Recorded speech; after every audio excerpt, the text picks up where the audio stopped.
Susana, por la impecable organización de este foro. Excelencia, querida Carmen, señoras y señores. Voy a comenzar con la exposición sobre el tema que se me asignó, el reencuentro con el valor de la maternidad, que he querido ilustrar con algunas imágenes que creo que pueden ser muy elocuentes. ¿Qué es la maternidad? Pues creo que es una de las manifestaciones más conmovedoras del amor de Dios. De una manera misteriosa y a la vez apasionante, Dios ha dispuesto a hacer partícipes al varón y a la mujer de su creación y ha dispuesto que se precise la colaboración de ambos, la interdonación de ambos en el acto de amor humano más sublime para llamar a la vida a un nuevo ser. Y hago una especial incidencia en este punto en el que la maternidad y la paternidad es una cuestión de dos, porque después hablaremos de técnicas que no lo entienden efectivamente así. Y a mí me gusta denominar al cigoto, al embrión humano de una sola célula, el menor de la familia, porque creo que efectivamente lo es. Es el hijo en la expresión biológica más pequeña, que es la expresión de una célula, y es el ser humano que se genera, como bien saben, tras la fecundación del espermatozoide al óvulo. Tras la fecundación del espermatozoide al óvulo, comienza un evento apasionante que se denomina en términos biológicos desarrollo embrionario y que, si se permite que continúe a lo largo de sus 42 semanas que dura la gestación en la especie humana, culminará con el nacimiento de un nuevo ser. Cuando se da ese encuentro fascinante entre la célula más pequeña, que es el espermatozoide, con la célula más apasionante y más majestuosa que hay en la especie humana, que es el óvulo. Discúlpenme los varones en la sala, pero no tiene nada que ver desde el punto de vista de la biología, la elegancia, lo completo y bonito que es un óvulo, con lo simple que es un espermatozoide. Pero es así la biología. Pues cuando se da ese encuentro fascinante entre el espermatozoide y el óvulo, hay millones de posibilidades, millones de posibles recombinaciones genéticas que pueden darse en ese encuentro. Sin embargo, entre esos millones será justamente tu hijo, ese hijo. ¿Puede explicarse esto solo como una casualidad? ¿O quizás subyace a que sea justamente ese o esa y no otro, un amor infinito?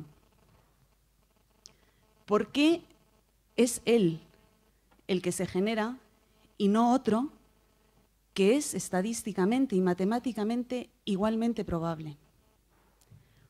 O más aún, ¿por qué él y no otro que es más probable? No obedece exactamente a las leyes matemáticas el hecho de que sea justamente ese. Por tanto, parece que la interpretación razonable es que alguien lo pensó. Alguien lo pensó y lo amó desde la eternidad. Porque Dios llama a la vida a quienes amó como solo Él puede amar, con un amor infinito y con un amor eterno. Yo creo que la frase de Jeremías lo recoge de una manera poética, profética y preciosa.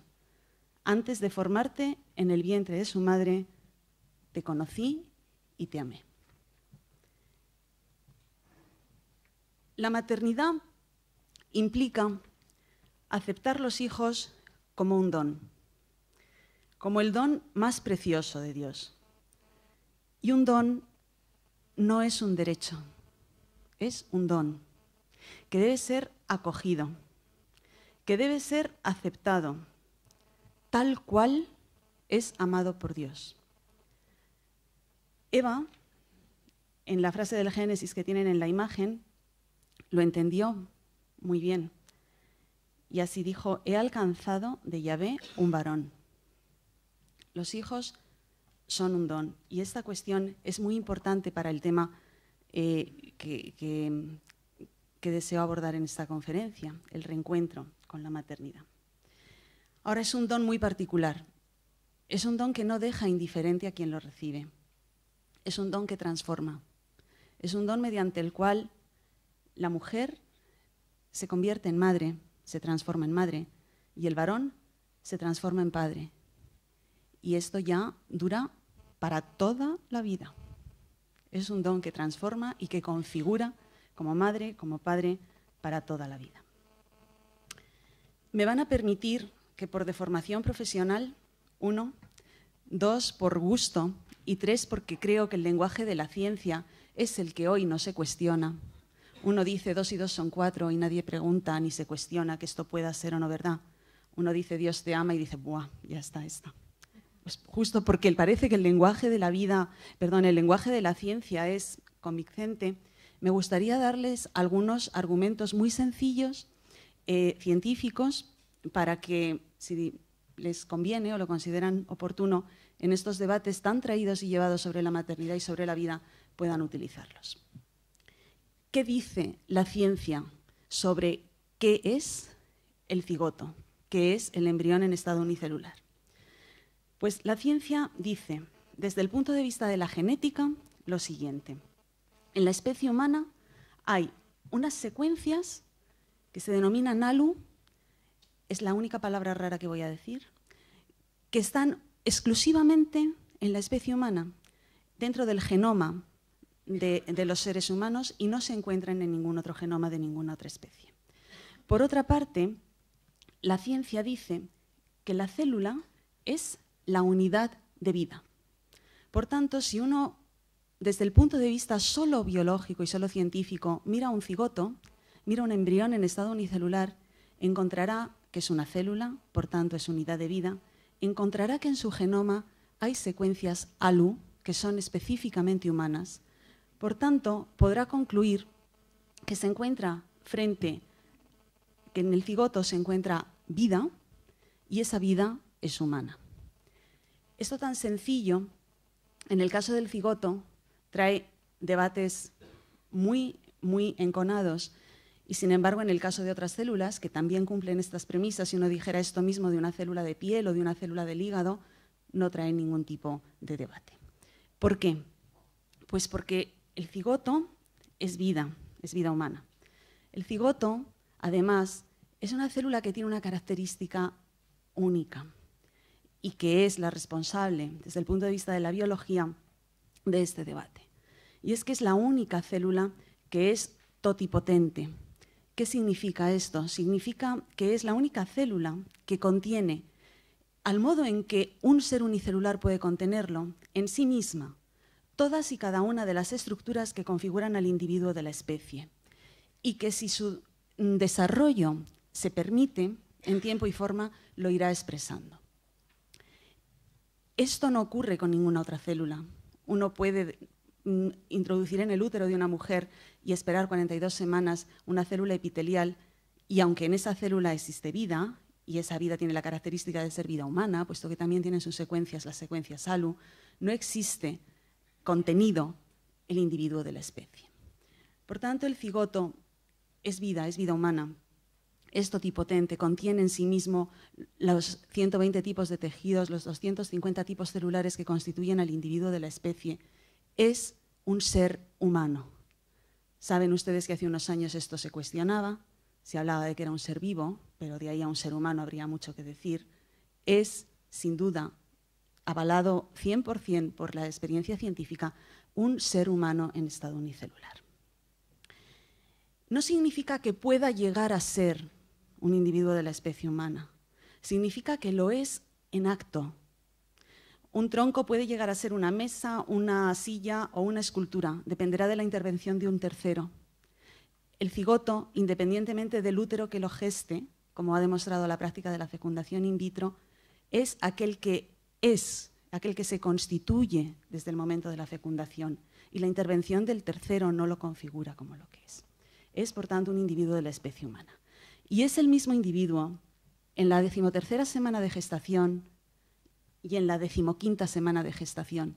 Intencionadamente pongo estas dos imágenes porque, como saben, nuestra traída y llevada ley que regula la práctica del aborto en nuestro país establece que en la semana 14ª o hasta la semana 14ª el aborto puede ser un derecho de la mujer.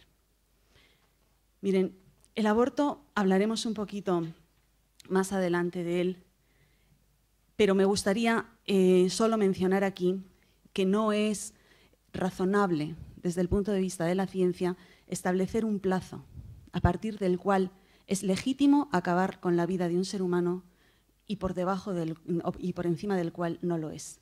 ¿Ustedes creen que hay una diferencia objetiva entre la imagen que tienen del feto de 13 semanas de gestación y del feto de 15? ¿Se puede decir que hasta aquí es legítimo acabar con esta vida y a partir de aquí no? Evidentemente el plazo se establece de una manera arbitraria. Lo dice claramente la cita del Catecismo de la Iglesia Católica que tienen en la imagen. Dice: la vida humana es sagrada porque desde su inicio comporta la acción creadora de Dios y permanece siempre en una especial relación con el Creador, su único fin. Solo Dios es Señor de la vida desde su comienzo hasta su término. Nadie, en ninguna circunstancia, puede atribuirse el derecho de matar de modo directo a un ser humano inocente. El aborto se regula en nuestro país y en otros lugares con un eufemismo. Se habla de interrupción voluntaria del embarazo.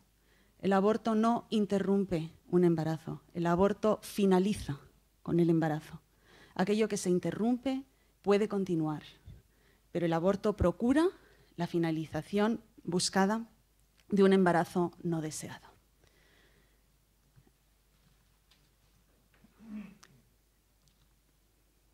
¿Qué es el aborto? El aborto, como mostraba en la imagen previa, es la finalización voluntaria del embarazo. Nuestro país ha vivido una, yo no creo que evolución, sino más bien involución en lo que a la regulación de la práctica abortiva se refiere.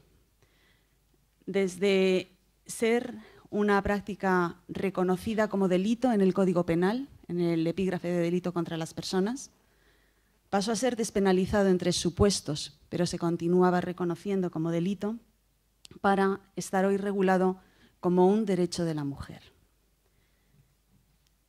Creo que el acabar con la vida de un ser humano no es un derecho de nadie, pero enarbolar la bandera de defensa de la dignidad de la mujer, atribuyéndole el derecho de acabar con la vida del hijo que está gestando, me parece una de las mayores aberraciones que nuestro código ha vivido en los últimos años. El aborto no es el derecho de nadie, ni tampoco de la mujer. Y a mí me gustaría recapitular aquí un poquito de historia, de cómo se gesta esta legislación. Con el gobierno entonces en el poder, se constituye por primera vez en España un Ministerio de Igualdad. Como si las mujeres precisáramos que se constituyera un ministerio para defender la supuesta igualdad de la mujer con el varón. Miren, afortunadamente, gracias a Dios, no somos iguales. Somos distintos y complementarios. Por tanto, solo la constitución de este ministerio ya lleva un peso, obviamente ideológico fuerte, que seguramente se ha tratado en este foro. Y ese ministerio se constituye con el fin de regular la práctica abortiva, puesto que una vez establecida la ley, el ministerio desaparece. Como saben, el gobierno cambia, pero la ley no. Como saben, continuamos al final de la legislatura del gobierno en el poder con una ley que se ha mantenido y con una estrategia que hemos vivido a finales de la semana pasada para tratar de modificar uno de sus puntos, que es justamente este que está en la última línea, el de la posibilidad de abortar mujeres de 16 años. Aunque este punto llegara a cambiarse, el fondo no se modifica. Se sigue manteniendo el aborto como un derecho y sencillamente se reduce una parte que por otra parte es menor de los abortos. Esta es la elocuencia de las cifras del drama que se vive en nuestro país en relación al aborto. Estamos en más de 100.000 abortos anuales según cifras oficiales. Es decir, cada 5 minutos aproximadamente se produce un aborto en nuestro país. En la hora que estaremos aquí, 276 mujeres, según cifras oficiales, habrán abortado. Y hay algo que me llama todavía más la atención, y es este dato que tienen en la imagen. Miren, como saben, España es un país con una lista de adopción muy amplia. Y aquellas familias que desean adoptar un niño esperan una media de 5 años para conseguirlo. Con los abortos que se producen durante 15 días en España, de nuevo según cifras oficiales, sabemos que las cifras son superiores, que son 4.200, servirían para cubrir la demanda anual de adopción internacional. ¿No sería más razonable que un gobierno que de verdad decide apostar por la mujer y por la maternidad tratara de hacer casar estas cifras? ¿No sería más razonable tratar de verdad de buscar en la adopción esa alternativa legítima de maternidad? Y miren, la adopción no es algo que de repente haya surgido o nos hayamos sacado de la manga unos cuantos. La adopción forma parte de la historia de la salvación. El Señor escoge la maternidad biológica de María y la paternidad adoptiva de San José. Y ambos estilos y ambas formas de maternidad y de paternidad son las elegidas por Dios para acoger la encarnación de su Hijo. La adopción es una maternidad tan válida y tan legítima como la maternidad biológica. Y la adopción, en mi opinión, es la solución real al drama del aborto. En el aborto no hay solo una víctima, el niño al que se le priva de la vida y de la opción de nacer, sino la madre que en muchas ocasiones sola toma la decisión de acabar con la vida del hijo que está gestando.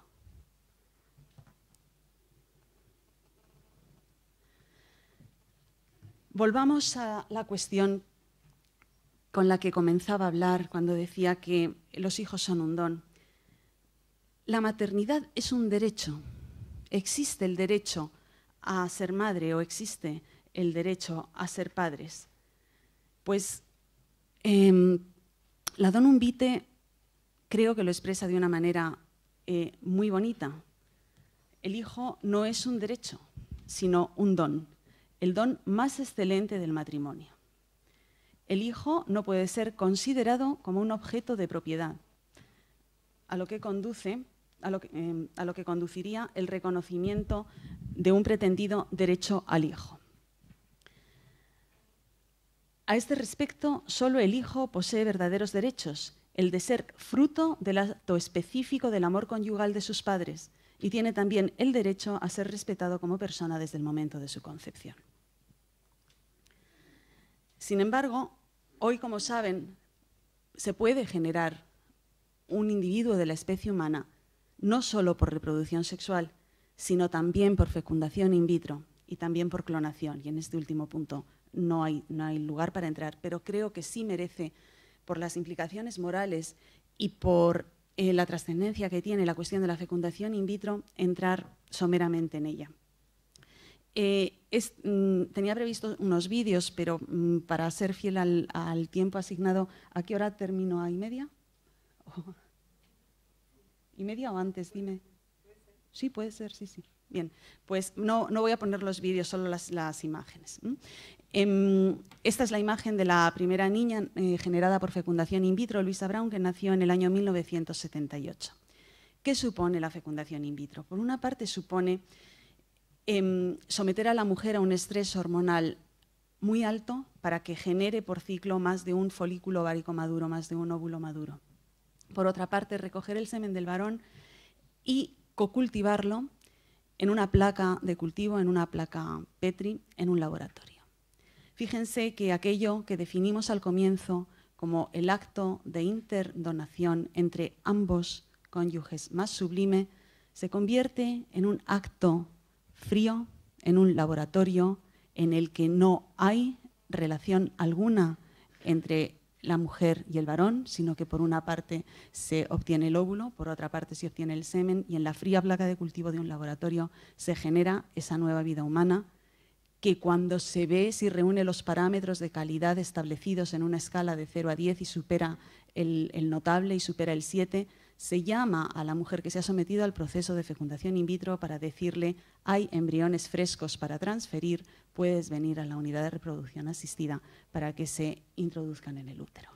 Como ven, nada tiene que ver con lo que comentábamos al principio de la maternidad. Hay otra técnica todavía más agresiva, pero la realidad es que ante la práctica de la fecundación in vitro, el embrión se genera en un lugar, primero, que no le es propio, en un lugar, segundo, que no es digno para un individuo de la especie humana, y en un lugar en el que lo hace altamente vulnerable, puesto que al estar en una placa de cultivo es susceptible de muchas manipulaciones.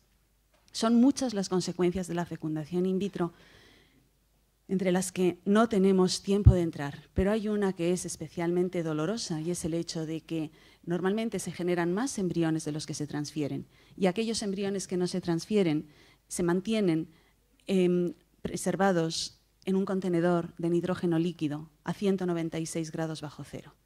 Se congelan.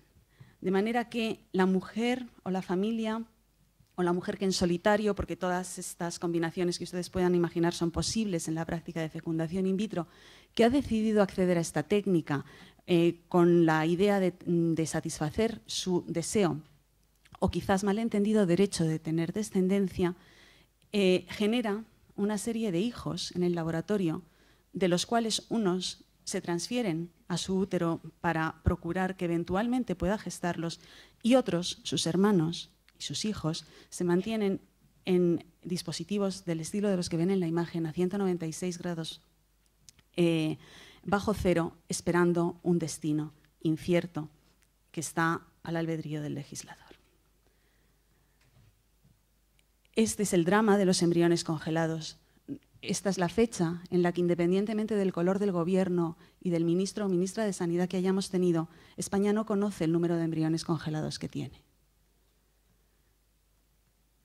¿Qué hacemos o cuál es el destino de los embriones congelados? Pues o mantenerlos congelados por tiempo indefinido, o favorecer donación de los embriones o procesos de adopción prenatal.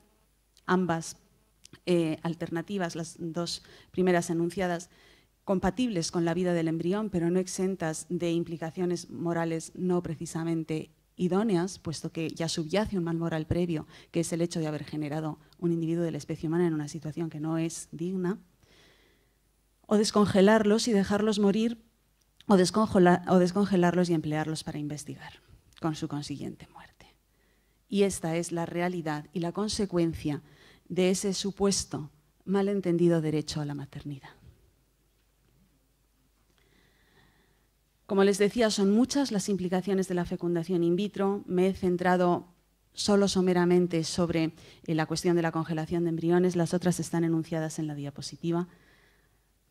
Y otro de los destinos, o el cuarto destino del que hablaba, es la investigación, que, como saben, ha sido objeto de debate en nuestros medios de comunicación durante muchos años y continúa siéndolo. De nuevo, nuestra legislación se complace en ser pionera y supuestamente progresista por ser altamente permisiva con la utilización de embriones para investigar. Solo les quiero apuntar un dato, al margen de mencionar el dato no menor del magisterio de la Iglesia respecto a la fecundación in vitro, que se recoge de manera brillante en la encíclica Evangelium Vitae, y además de brillante, yo diría que también tuvo su parte profética. En el punto 14, la encíclica dice: también las distintas técnicas de reproducción artificial que parecían puestas al servicio de la vida y que son practicadas no pocas veces con esta intención, en realidad dan pie a nuevos atentados contra la vida. Yo les recomiendo la lectura detallada de al menos el punto 14 y, por qué no, de la encíclica entera, que es una gozada leerla, la verdad. Por tanto, ante el don de la vida, lejos de entenderlo como un derecho, lejos de entender la maternidad como un derecho, creo que cabe respetar, que cabe admirar y que cabe acoger. ¿Qué es la maternidad? A mi modo de ver, quien mejor definió la maternidad fue nuestro Señor. San Lucas lo recoge cuando una mujer, al escucharle, exclamó: dichoso el vientre que te llevó y los pechos que te amamantaron. Y él dijo: dichosos más bien quien escucha la palabra de Dios y la cumple. Esta es una expresión preciosa y certera de lo que fue la maternidad de María. La aceptación y el cumplimiento de la voluntad de Dios. Eso es realmente la maternidad, la aceptación y el cumplimiento de la voluntad de Dios en cuanto a tus hijos y en cuanto a tu vocación en el matrimonio. Los que tengas, los que no tengas, los biológicos, los adoptados. Solo en el cumplimiento de la voluntad de Dios se expresa certeramente, creo, la maternidad. La aceptación de la voluntad de Dios en cuanto que ha elegido al varón y a la mujer como el canal transmisor del bien que sostiene todos los demás, que es el bien de la vida. Y en la acogida de ese don, de esa vida, como un don precioso. La aceptación de la voluntad de Dios fue, como digo, modélica en la Virgen que tuvo una maternidad virginal y que acompañó con su maternidad durante todo el tiempo en la tierra a nuestro Señor y que posteriormente acompañó y sigue acompañando en una maternidad a la Iglesia Universal. La maternidad, por tanto, recapitulando antes de terminar, sobre todo lo que hemos venido mencionando en esta charla, es la aceptación de la voluntad de Dios sobre nuestra vida, en la vocación al matrimonio y en la vocación a la maternidad. Por tanto, no olvidemos que los hijos son un don. No olvidemos que desde el momento de la concepción existe vida humana. Aquella célula que se constituye tras la unión del espermatozoide con el óvulo es un ser humano. Un ser vivo, sí, pero un ser humano también. Mi ámbito no es la filosofía y sé que el salto desde la biología celular y la genética molecular a la antropología no es un salto fácil. Y sé que hay autoridades en ese ámbito, entre otras compartiendo la mesa conmigo, en el campo de la filosofía, pero me van a permitir que les diga algo que a mí al menos me ayuda mucho. Cuando me preguntan, bueno, sí, bien, estamos de acuerdo, es un ser humano, no solo un ser vivo, lo cual sencillamente hay que leer la literatura científica. Pero de ahí a decir que es una persona. Bien, yo lo único que digo en ese punto es, miren, yo hasta la fecha no conozco otra forma de pertenecer a la especie humana que aquella de ser persona. Por tanto, si entendemos que es un individuo de la especie humana, tendremos necesariamente que aceptar que es una persona. Por otra parte, creo que no hay ninguna dificultad en aplicar la definición de persona de Boecio a lo que es el embrión humano en estado unicelular. Es un ser, puesto que existe, puesto que es individual, de naturaleza racional.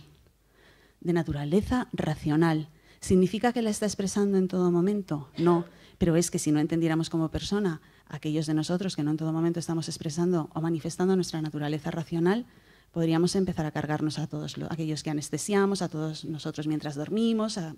Entonces, no obedece también a la definición o a una de las definiciones antropológicas y filosóficas de la persona.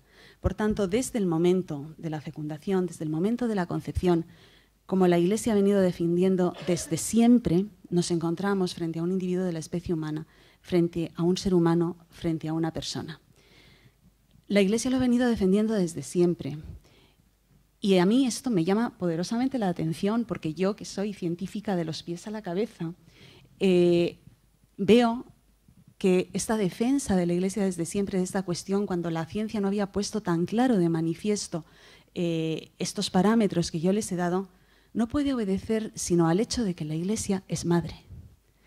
Y las madres, gracias a Dios, tenemos un conocimiento que no es solo científico ni racional, sino intuitivo.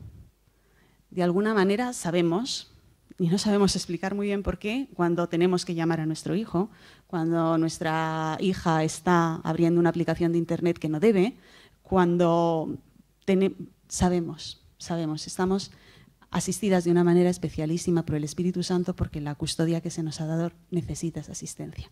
Y yo creo que la Iglesia como madre ha entendido desde el comienzo que desde el momento de la fecundación, desde el momento de la concepción, la vida humana debe ser defendida hasta su muerte natural. Por esto es importante que como mujeres defendamos este reencuentro con el valor de la maternidad. No hay nada más sublime, ni hay misión o delegación más extraordinaria por parte del Creador que hacernos partícipes de ser el canal por excelencia de la transmisión de la vida, que Él soñó, que Él amó y de aquellos que Él quiere compartir su vida con nosotros y con nuestros descendientes por toda la eternidad. Es tan grande y tan inabarcable el misterio que verdaderamente cuando uno se asoma tímidamente ante él, no puede por menos que conmoverse. Y cierro con la última frase, retomando de lo que creo que verdaderamente define lo que es la maternidad, expresado en San Lucas, la aceptación de la voluntad de Dios en María, en una maternidad virginal y en una maternidad de la Iglesia universal que, como no, da pie a la que será la siguiente conferencia a cargo de Carmen, que es la maternidad espiritual.